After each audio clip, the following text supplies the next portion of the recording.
Hi, I'm Graham and welcome to my workshop. In this short video I'd like to introduce you to my new Hammer HS950 belt sander and tell you why I bought it.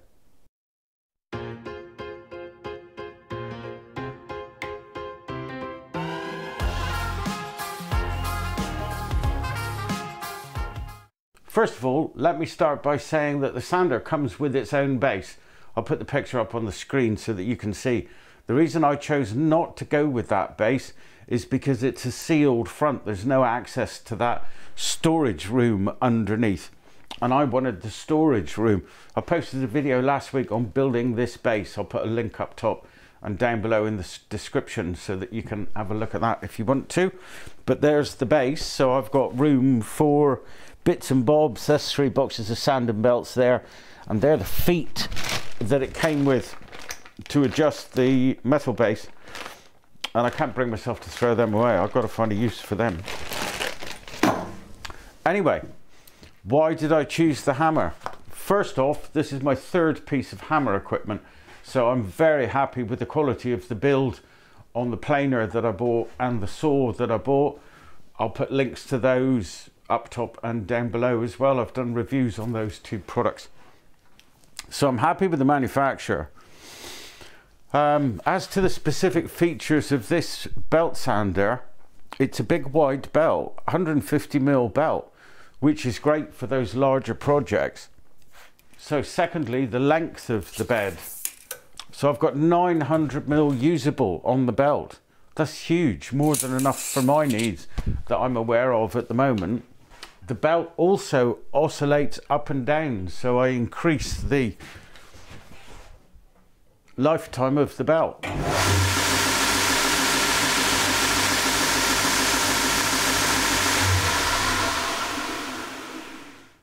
It's not very loud. I will always wear ear protection, but thinking of the neighbours, that's not going to upset them.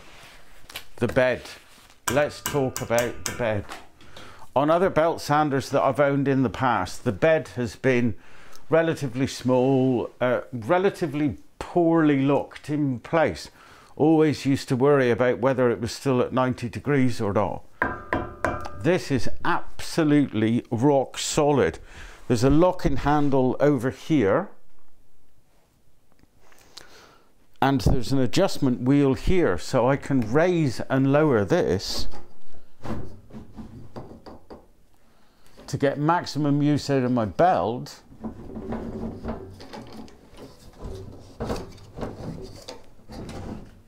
But also so I can access the entire width of the belt.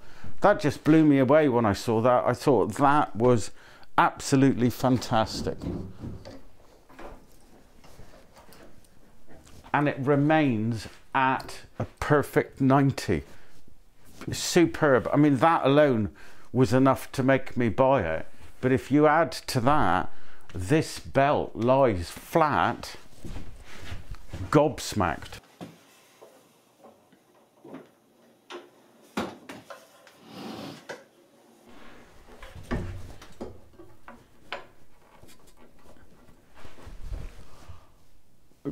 That's just superb. And then I can adjust this bed so that it will lay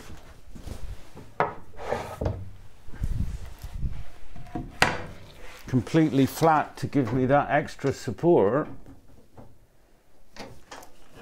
If I'm honest, I have no planned usage for the system machine in that configuration, but flexibility, you've got to have flexibility of tool. There are stops front and back so that you can re-register the head back against the stop for the 90 degree and for the 0 degree position, so that you know it's going to be in the right place every time. This end of the machine has got an adjustable bed on it, also removable bed, so I can whip that out of the way if I want to do a freehand piece.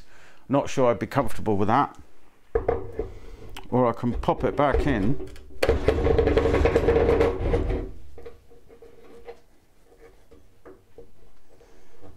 And now I've got a nice support base, again absolutely solid, which I can hold my piece there and sand the curves.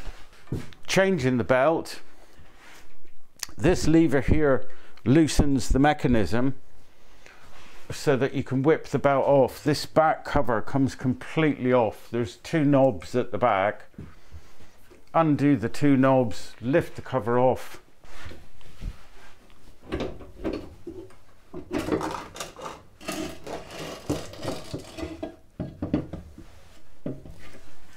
It's a bit of a lump, but hopefully won't have to do it very often.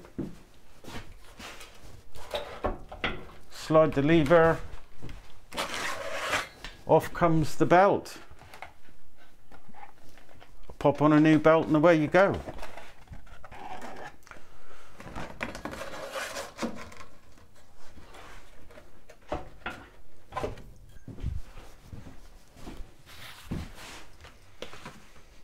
For dust extraction, I've got my old Shepak HA1000 that I've brought back out of retirement, connected directly to this machine. I've not connected it to my Axminster cyclone extractor that's out the back, because when I had the drum sander connected to it, it would foul the filter up inside of 20 minutes.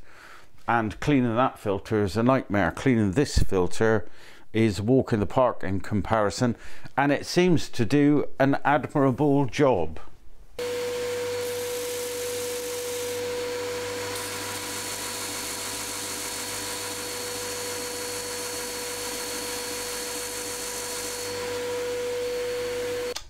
And finally, the price. 1,280 quid, I think. I'll put the price down in the description. Plus the VAT. For that amount of equipment, I thought that was a brilliant price. I couldn't resist it, and I went for it. That excludes delivery. I took a little trip up to Milton Keynes to pick it up and bring it back. So I've got one niggle. My one niggle is it's a non-standard motor slot. It's a 15mm slot.